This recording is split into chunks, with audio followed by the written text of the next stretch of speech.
We are Metal Nation Radio, playing the best classic metal, thrash metal, death metal, and so much more. Tune in to metalnationradio.com because united we rock. Hey, what's up? This is David Draiman from Device and Disturbed, and you're listening to Metal Nation Radio. Hey everybody on Metal Nation Radio, this is Trauma, and I am here with Dave Draiman. How's it going, man? I'm doing wonderfully, bro. I'm glad to hear that. Hey, first off, congratulations on becoming a father. Thank you, sir. It's coming up soon. And I looked it up, and Samuel Bear Draiman. Mm-hmm. I like the middle name. It's after my grandfather. His name is Bear? Okay. His full name was Samuel Bear. In Hebrew, it's Shmuel Dov. Shmuel Dov, translated from Hebrew into English, is Samuel Bear. And an early Happy Father's Day to you. No, thank you.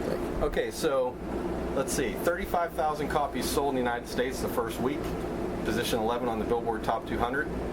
Self-titled debut. It's currently number 5 as of today on the billboards on Loudwire, and on Vilify as of today you're number 1 for the second week. Yeah. So that's amazing for your self-titled debut album. So we'll take it. You know, it's I'm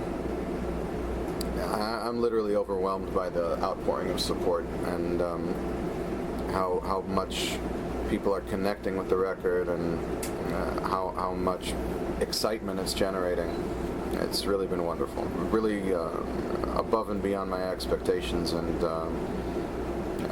just a tremendous blessing, honestly.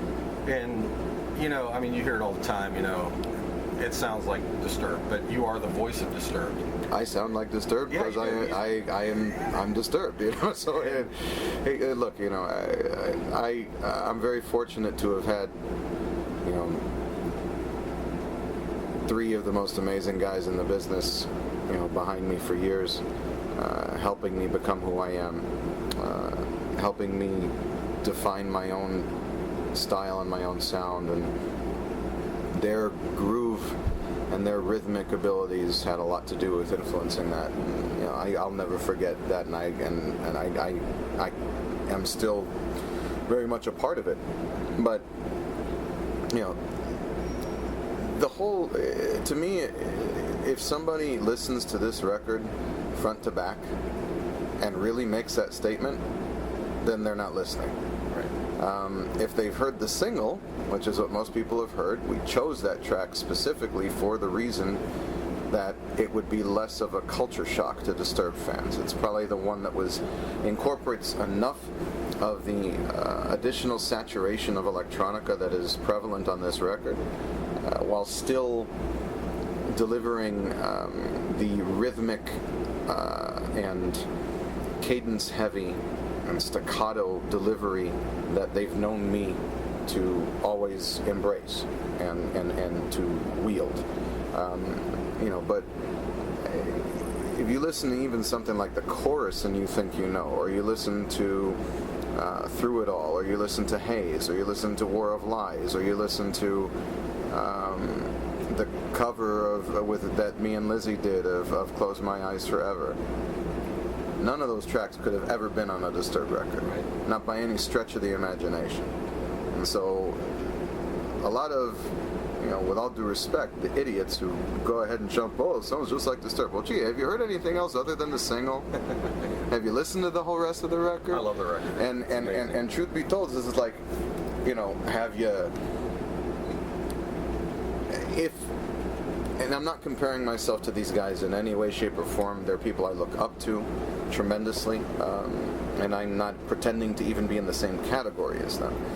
But Corey Taylor, you know, steps aside from Slipknot for a second and does Stone Sour. Does he still sound like Corey Taylor from Slipknot? Absolutely. Maynard James Keenan steps aside from Tool for a second and does Perfect Circle. He does Pucifer. You know, I don't know how many projects he's got at this point. Does he still sound like Maynard? Absolutely. If Bono left U2 and did a side project, if John Bon Jovi left Bon Jovi and did a side project, if any of these guys, if Ozzy, when Ozzy went ahead and did on his own, when he went solo, did he still sound like Ozzy from Black Sabbath? Absolutely. So the whole notion that, like, I'm supposed to all of a sudden metamorphosize into this completely different voice and different individual just because I'm doing a different project is retarded. And it's like, I am who I am, you know, and I've worked 16 years very, very hard to get it to that point. And the very fact that people have the recognition that they do and that they know it's me when I start singing, whether it's this typical staccato and rhythmic cadence that I very comfortably slip into with Disturbed frequently, or whether it's some of the more classical delivery that exists on this record and some of the more ambient nature of the songs, the way that they take shape on this record, it's still all me. Right. And, you know, I've been identified through much hard work and, you know, trial, tribulation, and sweat and blood and tears to stamp that identity in people's heads. I'm proud of that. So when people try to use that as a criticism, it's almost like they're reaching. Right. This is a very diverse record. It spans many different feels, textures, styles, moods, vibes. To say that any of the tracks that I alluded to could have been on a Disturbed record is like saying that all of a sudden water isn't wet.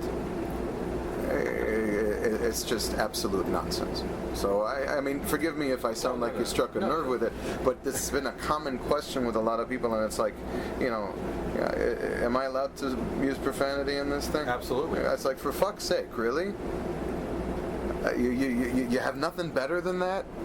You know, it's like, be original at least. Come at me with something that, you know, oh, well, you know, you just sounded weak. All right, I can take that as a criticism. You sounded whatever. You sounded just like you did in Disturbed. Well, if I always sound as powerful and definitive and demonstrative and impressive as we have together with Disturbed through everything I work on throughout my career, that's just fine.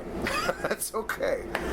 You know, 14 million records sold don't lie, 4 back-to-back number ones don't lie, 10 number one singles don't lie, and now a number one single with this 2 weeks in a row is still not lying. And then millions of fans too. You know, and none of us exist without them. Right. None of us exist without them. They're the strongest testimony to that. You know, if it wasn't appealing and it didn't work and people didn't embrace it, we wouldn't be having the level of success that we're having now. I mean, we're opening up for Korn tonight, a baby band. You know, we you know, have that nice, wonderful position in my dear friend Dave Mustaine's Gigantour. You know, it's not because, I mean, granted that Disturbed brought me this tremendous platform, okay, to launch things off of. And I would not be where I am without them by any stretch of the imagination. And you know, I don't divorce myself from them. We're still one and the same. And I'm still a very, very proud and, you know, a very, very important part of that equation. I can see on your Facebook, you know what I mean? All the, we're just on hiatus. Yeah, I mean, for the love of God, the number of times that people keep on pressing that issue is like, what don't you understand? It's right. Like a hiatus is just that, a hiatus. When you step aside for some time, when you have finally the opportunity to step aside for some time and do this the way that it's meant to be done, you know. Video, Carl? So not right now?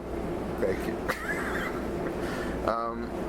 When you have the opportunity to step aside for a second, more than a second, and get off of the assembly line, right? When you get into this pattern of make a record tour constantly, it's sterilizing.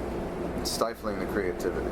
And like I read the other day, with this new tour, it's like you're born again, you're alive, and the passion and fire just reignites. Unbelievable. Just to be able to do anything different. Anything that's outside the box, anything that isn't what I've been doing for the past 16 years, cyclically, is refreshing. It does re-energize you, and it makes you also, on the other side of it, really appreciate what you built. Right. Because you go back to this level and you're starting over again, it's hard. And it's humbling. And there's no doubt about it. But, and it makes you really, really recognize, wow, you know, I left the Leviathan, in its sleeping chamber for a while. I'm kind of missing the Leviathan a little bit, but there is definitely something incredibly delicious and intoxicating about being the new thing again, about having that new energy and that new level of excitement and enthusiasm.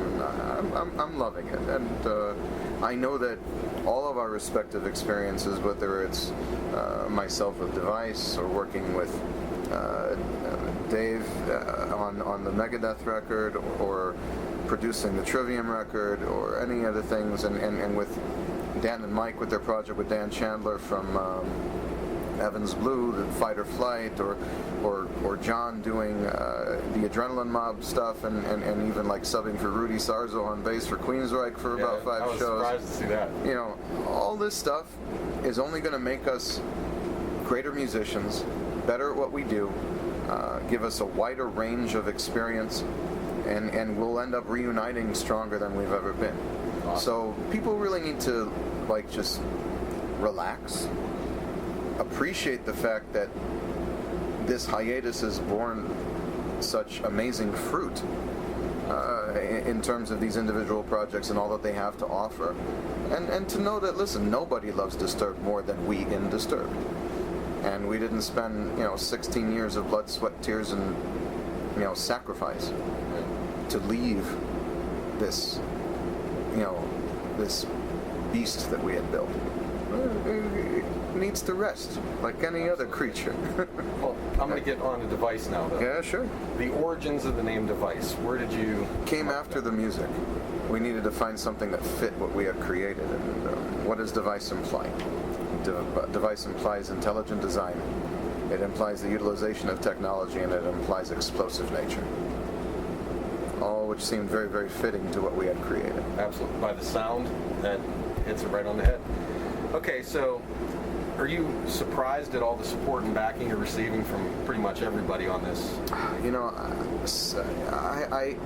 certain ways I kind of am. I don't want to diminish that in any way by saying that I was surprised, though.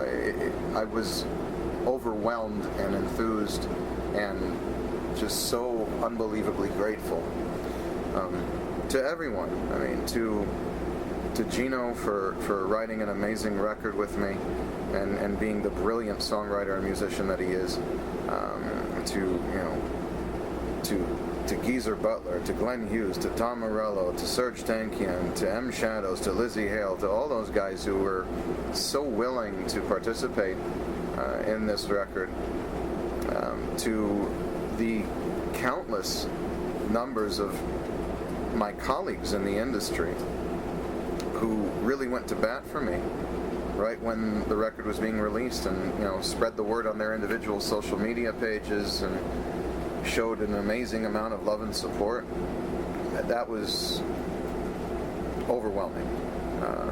But and certainly last but not least, in any way, shape, or form, the fans have spoken, and their statement is a resounding one, and I've dedicated my life to them.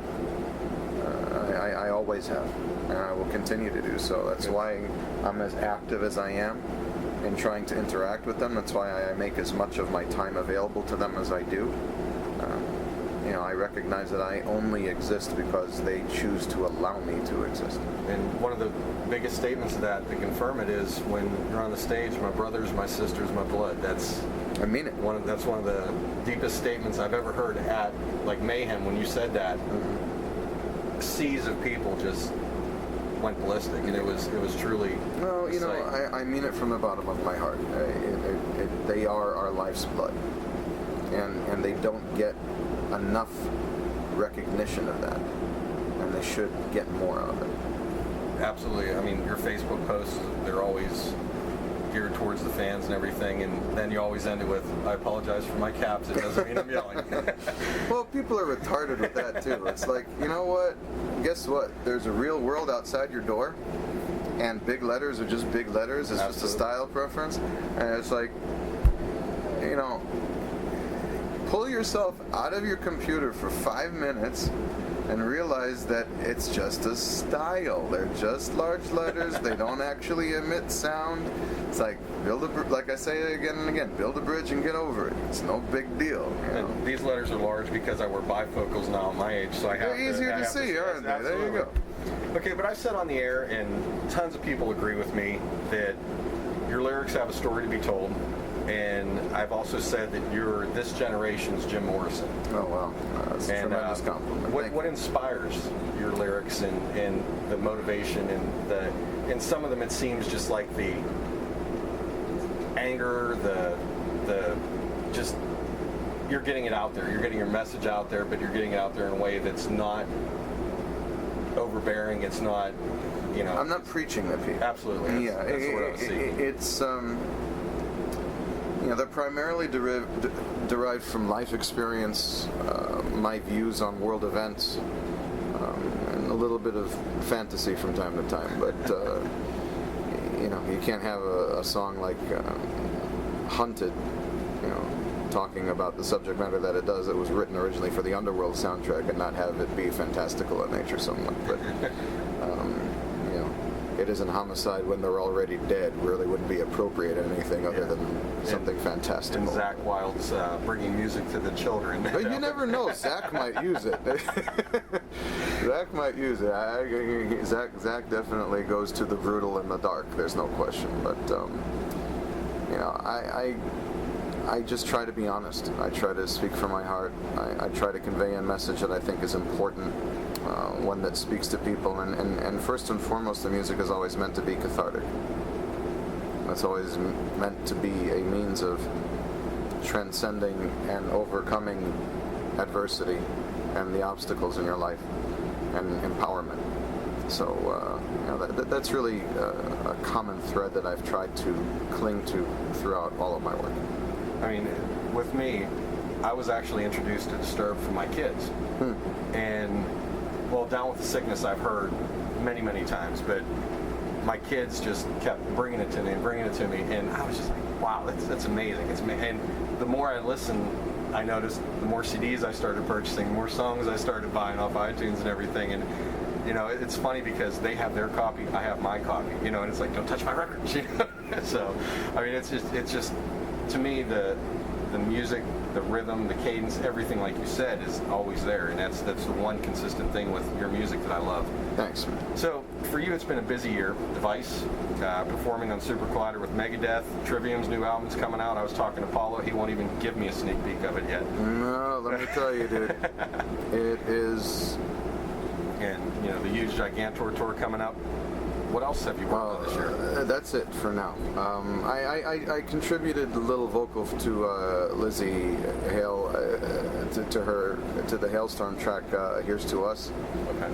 That's it. I really don't have much time for anything else. Well, I can imagine. At least not musically. I've got a bunch of other entities that are other businesses of mine that require a bunch of my attention, but you know, I really don't have time for much else. And right now, we're just finishing the mixes on the. We just finished the last mix on the Trivium record, and it is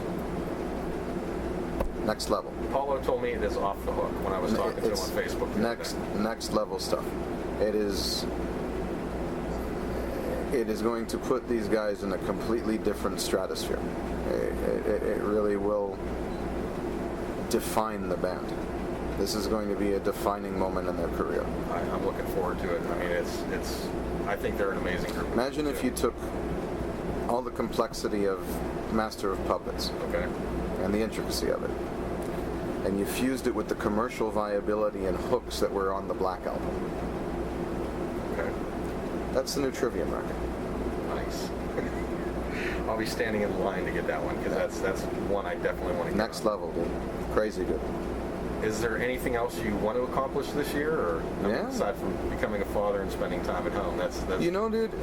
Part of the life that I've signed on to and chosen is going to unfortunately keep me away from home quite a bit, and that's going to break my heart, particularly with a new baby coming. But eventually, you know, I hope that God willing we get to the point where we can afford to go to 2 buses, a band bus and a crew bus, and if that happens, I'll try and bring, Lena and the baby out on the road with us, and maybe even the dogs. We'll see.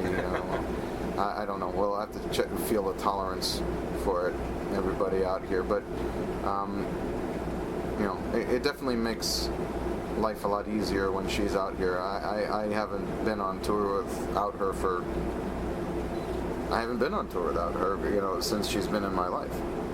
So this is the first time, and it's been tough. And it's going to get a lot more tough once, baby Samuel comes into the world. So I don't know, man. This, like I said, this is what we all signed on to, right. And we knew what we were signing on to, and it's always hard trying to balance your greatest desire and addiction between your greatest love.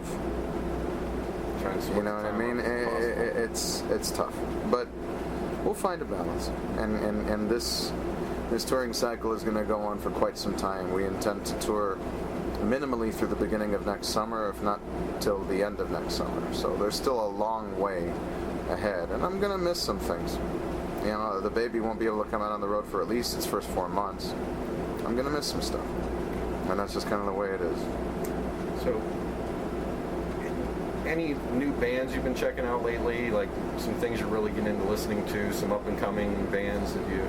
Well, I mean, up and coming, not really so much, but definitely some of my colleagues and their new work. I love that new Five Finger Death Punch single that they just put out the other day with Rob Halford guesting on it. I think it's ridiculously good. I love the new Volbeat record. I think it's amazing. I love both, House of Golden Bones 1 and 2 from Corey and the Stone Sour guys. I think it was a very, very brave move and a ballsy one, and he did it with an incredibly high level of artistry, and I have just such a tremendous amount of respect for that man. He really is such a pioneer and such a driving force in this genre. What else is out there? And the new book he has out too. So Corey's pretty much he's a busy guy, man. He's one lucky individual. I gotta say, he's very, very blessed. He has an amazing family. He's got amazing people around him. And when you have that kind of energy, you draw good energy to you. And he's definitely one of those guys. I'm looking forward to the new Sabbath, tremendously. I'm looking forward to the new Alice in Chains. I'm looking forward to the new Avenged Sevenfold. I hear that they're going in a much more Sabbath-y, classic kind of direction, which is very cool.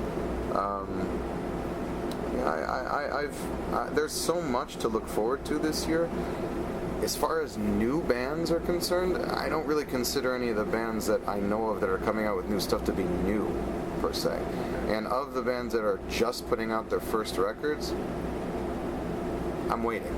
Okay. You know what I mean? There's nothing that has really struck me, and I hope that there will be. Awesome. So, after performing in front of millions of people, what really stands out in your mind is a definitive moment in your career? The day where you just stood there and everything just smacked you right upside the head, and you were like, "Wow, this is it." I hope that that's still to come. Oh, okay. To be honest, but up to this point, then, in your up to this point, there are probably 2 defining moments.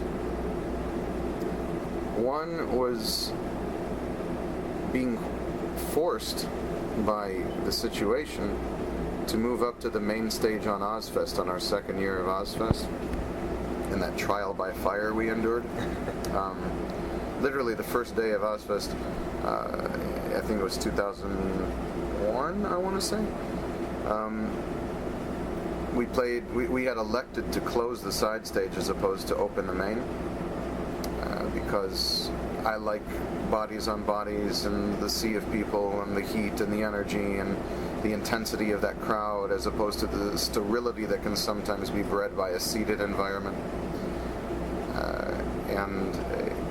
In an area that could only accommodate about 10,000 people, max 25,000 people spilled into, and it was a mess. So we were moved up to the main stage the next day. Sharon said, "Listen, this is just what we have to do. It's a safety concern." Okay, I'm not going to fight it. And when Mama speaks, you got to listen. When Sharon speaks, everybody listens. Everybody listens. I have such tremendous love, respect, and admiration for the Osborne family in general, and everything they've done for us, and how supportive they've always been to me and Disturbed over the years. I'm eternally grateful and will continue to be grateful. But I remember the next day, watching stage left or watching stage right, and there was, I think, Manson and some of the Slipknot guys, watching to see, what's going on with this new band, that all is making so much noise that they were moved up to the main stage because of the situation that occurred the previous day. So they were watching, and then I go stage left behind Monitor World, and there's Ozzy himself.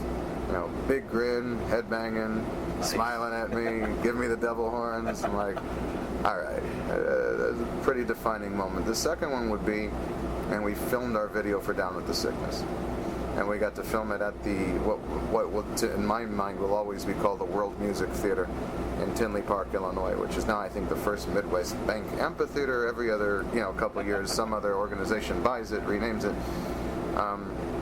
But that's the venue that they filmed Thunderstruck by AC/DC, the video for. It's just got so much vibe. It's just such a metal venue, and seen so many great shows there, and to play there, to a sold-out crowd of a radio show that we were headlining, 27,000 people, to film that video and to step out on that stage that night, it felt like we had arrived.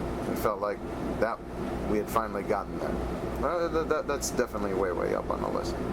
And I was talking to John about some crazy things he's seen on the stage, and he said during, I think it was Mayhem, somebody threw a leg up on the stage, a prosthetic leg, for us to sign. Autograph. And he was like, I hope the guy got it back. So. You would hope, yeah. That's not as crazy as it's been. I mean, we've had, I think the craziest is, and the creepiest is, somebody threw up their loved one's cremated remains up on stage.